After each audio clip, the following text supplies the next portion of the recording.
History of Florence and of the Affairs of Italy. Book 2, Chapter 5, by Niccolo Machiavelli, narrated by American Male 1 and published by Logos Ex Machina Archive. From this recording forward, section summaries are moved to the description of the video instead of rendered to speech.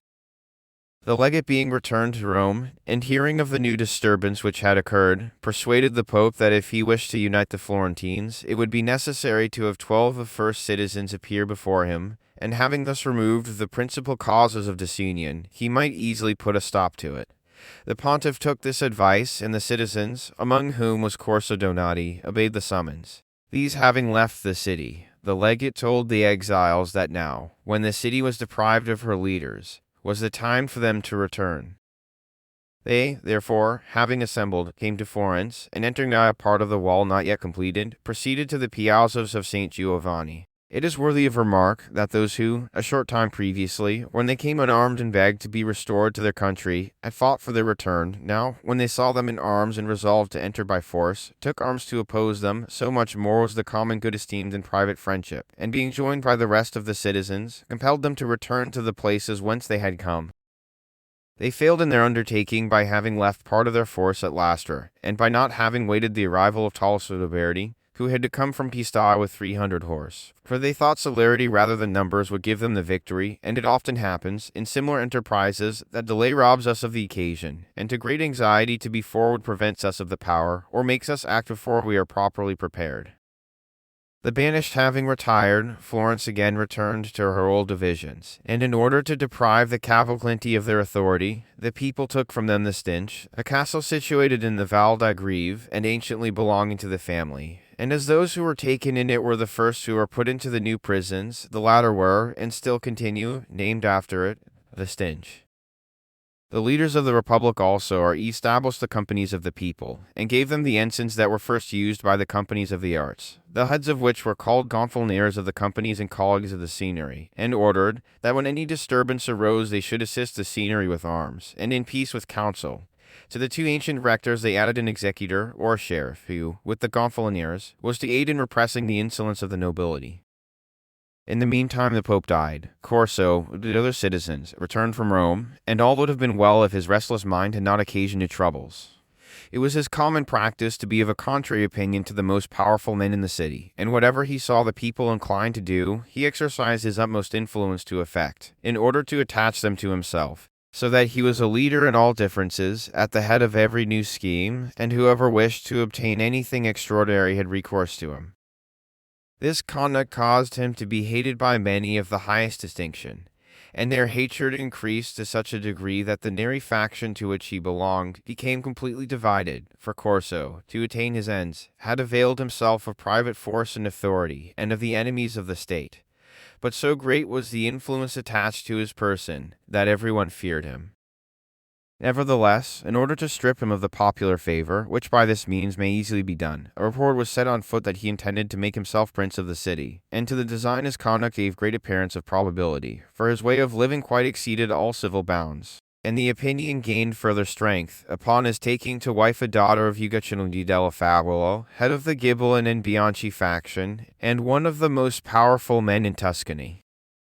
When this marriage became known, it gave courage to his adversaries, and they took arms against him. For the same reason the people ceased to defend him, and the greater part of them joined the ranks of his enemies, the leaders of whom were Rosso della Tosa, Paesino de' Pazzi, Gerispini, and Veronese. These, with their followers, and the greater part of the people, assembled before the palace of the Signory, by whose command a charge was made before Piero Branca, captain of the people, against Corso, of intending, with the aid of Uguccione, to usurp the government. He was then summoned, and for disobedience, declared a rebel, nor did 2 hours pass over between the accusation and the sentence. The judgment being given, the Signory, with the companies of the people under their ensigns, went in search of him, who, although seeing himself abandoned by many of his followers, aware of the sentence against him, the power of the Signory, and the multitude of his enemies, remained undaunted, and fortified his houses, in the hope of defending them till Uguccione, for whom he had sent, should come to his relief. His residences, and the streets approaching them, were barricaded and taken possession of by his partisans, who defended them so bravely that the enemy, although in great numbers, could not force them, and the battle became one of the hottest, with wounds and death on all sides.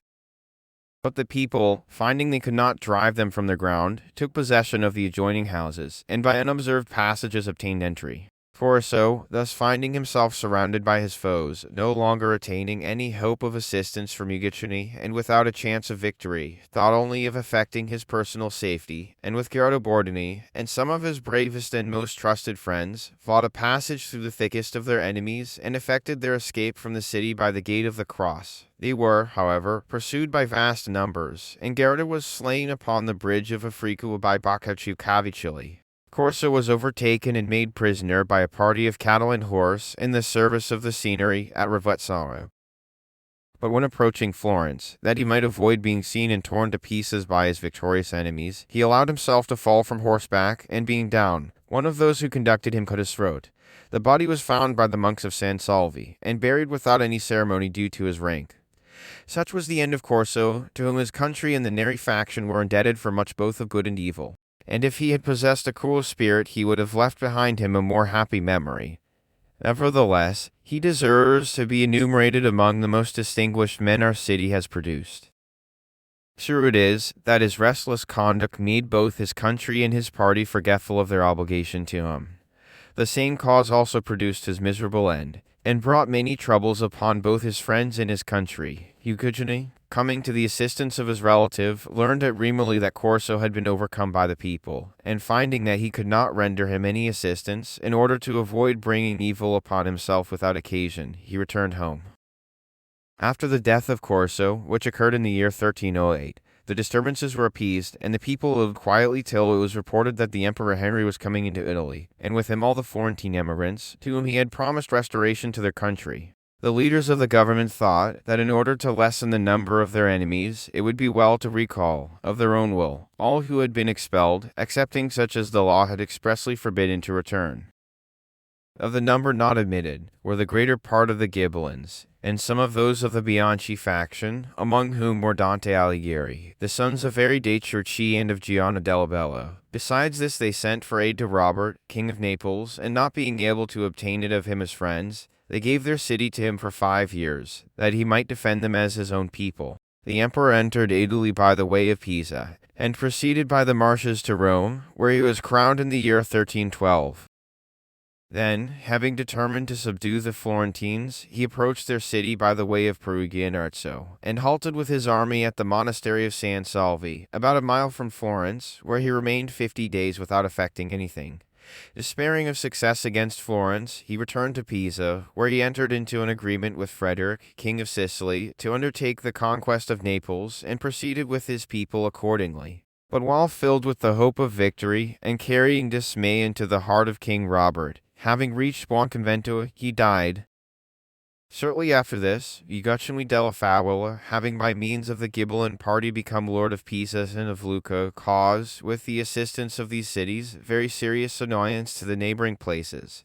In order to effect their relief, the Florentines requested King Robert would allow his brother Piero to take the command of their armies. On the other hand, Uguccione continued to increase his power, and either by force or fraud obtained possession of many castles in the Val d'Arno and the Val d'Anivola. And having besieged Monte Cantini, the Florentines found it would be necessary to send to its relief, that they might not see him burn and destroy their whole territory. Having drawn together a large army, they entered the Val d'Anivola, where they came up with Uguccione, and were routed after a severe battle in which Piero the king's brother and 2,000 men were slain, but the body of the prince was never found. Neither was the victory a joyful one to Uguccione, for one of his sons, and many of the leaders of his army, fell in the strife. The Florentines after this defeat fortified their territory, and King Robert sent them, for commander of their forces, the Count d'Andri, usually called Count Novello, by whose deportment, or because it is natural to the Florentines to find every state tedious, the city, notwithstanding the war with Uguccione, became divided into friends and enemies of the king. Simon della Tosa, the Magaldi, and certain others of the people who had attained greater influence in the government than the rest, were leaders of the party against the king.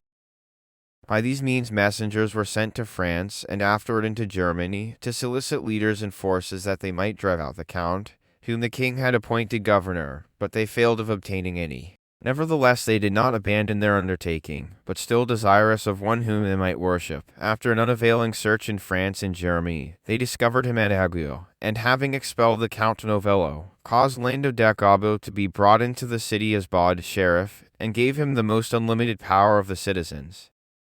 This man was cruel and rapacious, and going through the country accompanied with an armed force, he put many to death at the mere instigation of those who had endowed him with authority. His insolence rose to such a height that he stamped base metal with the impression used upon the money of the state, and no one had sufficient courage to oppose him, so powerful had he become by the discords of Florence, great, certainly, but unhappy city, which neither the memory of past divisions, the fear of her enemies, nor a king's authority could unite for her own advantage, so that she found herself in a state of the utmost wretchedness, harassed without by Uguccione, and plundered within by Lando da Gobbo. The friends of the king and those who opposed Lando and his followers were either of noble families or the highest of the people and all Guelphs, but their adversaries being in power they could not discover their minds without incurring the greatest danger. Being, however, determined to deliver themselves from such disgraceful tyranny, they secretly wrote to King Robert, requesting him to appoint for his vicar in Florence Count Guido di Abbatafo. The king complied, and the opposite party, although the Signory were opposed to the king, on account of the good quality of the count, did not dare to resist him. Still his authority was not great, because the Signory and gonfaloniers of the companies were in favor of Lando and his party.